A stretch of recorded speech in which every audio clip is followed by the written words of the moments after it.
మాజీ డీఎస్పీ ప్రణీత్ రావును అధికారులు మూడో రోజు కస్టడీలో విచారించారు. ఈ విచారణలో వరంగల్కి చెందిన ఇద్దరు సీఐల పేర్లు ప్రణీత్ రావు వెల్లడించారు.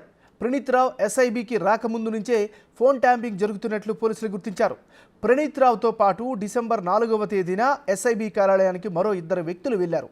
ఆ ఇద్దరు ఎవరు అన్న దానిపై ప్రణీత్ రావును పోలీసులు ప్రశ్నిస్తున్నారు.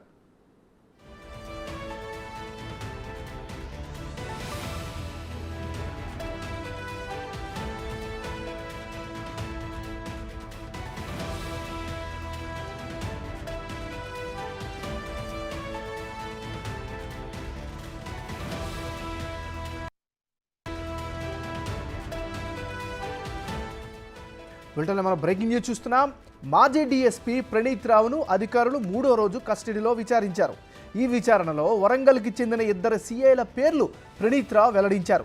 ప్రణీత్ రావు ఎస్ఐబికి రాకముందు నుంచే ఫోన్ ట్యాపింగ్ జరుగుతున్నట్లు పోలీసులు గుర్తించారు. ప్రణీత్ రావుతో పాటు డిసెంబర్ 4వ తేదీన ఎస్ఐబి కార్యాలయానికి మరో ఇద్దరు వ్యక్తులు వెళ్లారు. ఆ ఇద్దరు ఎవరు అన్న దానిపై ప్రణీత్ రావును పోలీసులు ప్రశ్నిస్తున్నారు.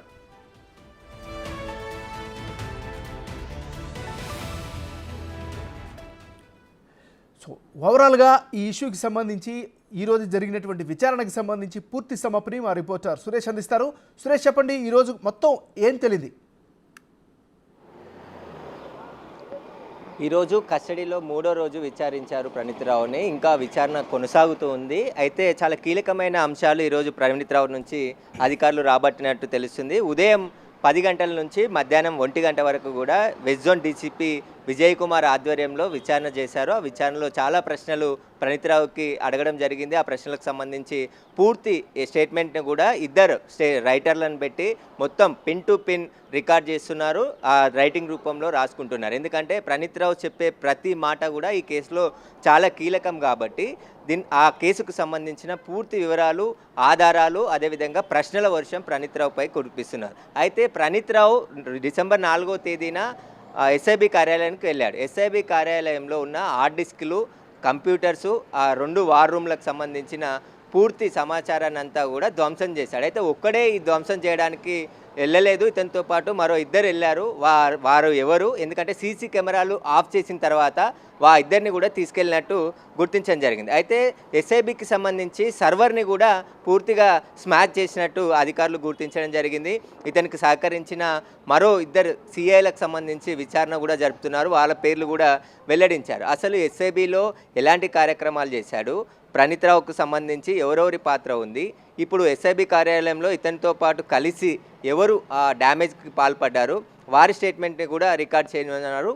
దీనికి సంబంధించి ప్రణీత్ రావుని అనేక ప్రశ్నలు అడుగుతున్నారు. ఎందుకంటే ఎస్ఐబికి వచ్చిన ప్రణీత్ రావు అంతకు ముందు నుంచే ఫోన్ ట్యాపింగ్ వ్యవహారం నడుస్తున్నట్టు చెప్పడం జరిగింది. తాను వచ్చిన తర్వాత కొంచెం స్పీడ్ పెంచి ముఖ్యమైన నాయకులు, ప్రతిపక్ష నాయకులు ఎవరైతే బీఆర్ఎస్కి వ్యతిరేకంగా స్టేట్మెంట్స్ ఇస్తున్నారు, వ్యతిరేకంగా ఉద్యమం చేస్తున్నారు, వారి అందరి ఫోన్లను కూడా ప్రణీత్ రావుతోని ట్యాపింగ్ చేశారు. ఎందుకంటే గతంలో ఈ ట్యాపింగ్ వ్యవహారాన్ని కొందరు అధికారులు వద్దని చెప్పారు. ఎందుకంటే ఇంటెలిజెన్స్, ఎస్ఐబి అనేది నక్సలైట్ విభాగానికి పనిచేయాలి తప్ప వేరే పొలిటికల్గా పర్సనల్గా ఉన్న వ్యక్తులకు సంబంధించిన ఎవిడెన్స్కి సంబంధించి మనం ట్యాపింగ్ చేయొద్దు అని చెప్పిన అధికారులను ఎస్ఐబి నుంచి ట్రాన్స్ఫర్ చేసేశారు. ఆ తర్వాత ప్రణీత్ రావుని తీసుకొచ్చిన తర్వాత ప్రణీత్ రావుకు సంబంధించిన ప్రత్యేకమైన టీంని ఏర్పాటు చేసుకొని అతని కింద కొంతమంది సిఐలను, ఎస్ఐలను, అదేవిధంగా కొంతమంది కానిస్టేబుల్లను కూడా నియమించుకున్నాడు. వారికి కూడా ప్రమోషన్, నాలాగే ప్రమోషన్ మీకు వస్తుంది,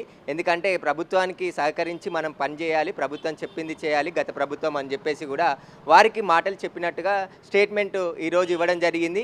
ఆ అధికారుల లిస్ట్ అంతా కూడా సిద్ధం చేస్తున్నారు. ఈ ప్రణీత్ రావుకు సంబంధించిన టీంలో ఎవరెవరు పనిచేశారు, ఎంతమంది పాల్గొన్నారు, ఇప్పుడు హైదరాబాద్ కేంద్రంగానే కాకుండా వరంగల్, కరీంనగర్, అదేవిధంగా నల్గొండ కొన్ని ముఖ్యమైన జిల్లాలలో, ఉమ్మడి జిల్లాలలో వార్ రూమ్లు ఏర్పాటు చేసి ఇతని బ్యాచ్కి సంబంధం లేకుండా కొంతమందిని ఇట్లా సామాజిక వర్గానికి సంబంధించిన ఎస్ఐలు, సిఐలకు కూడా సమాచారం అందించి ప్రతిపక్ష నాయకుల ఫోన్ ట్యాపింగ్కు పాల్పడ్డట్టు ఆధారాలు పోలీసులు సేకరిస్తున్నారు. ఎందుకంటే హార్డ్ డిస్కులు, కంప్యూటర్లు, ఆ ఎస్ఐబిలో ఉన్న సమాచారం అంతా కూడా ధ్వంసం చేశాడు కాబట్టి దాన్ని రీట్రై చేస్తే ఇప్పటికే అతనికి సంబంధించిన 3 సెల్ ఫోన్లు, ఒక ల్యాప్టాప్ని ఫోరెన్సిక్స్ ల్యాబ్ పంపించారు. అందులో కూడా కొంత సమాచారం వస్తే ఆ సమాచారాన్ని ముందు పెట్టి ప్రణీత్ రావును విచారించే అవకాశం ఉంది.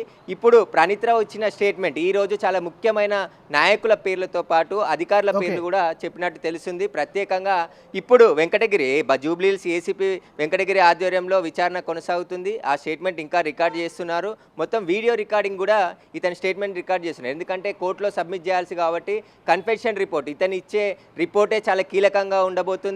ఇతను ఇచ్చే స్టేట్మెంట్ పూర్తిగా పిన్ టు పిన్ అంతా కూడా రాసుకుంటున్నారు. ప్రణీత్ రావు మొదట రోజు విచారణకు సహకరించుకున్నప్పటికీ తర్వాత పోలీసులు తమ స్టైల్లో విచారణ ప్రారంభించేటప్పటికీ ఇప్పుడు ఈ ఫోన్ ట్యాపింగ్ వ్యవహారంలో ఎవరెవరు పాల్గొన్నారో వారందరికీ సంబంధించిన వివరాలన్నీ కూడా ప్రణీత్ రావు ఈరోజు వెల్లడిస్తున్నట్టు సమాచారం అందుతుంది. Right, thank you Suresh updates అందించినందుకు.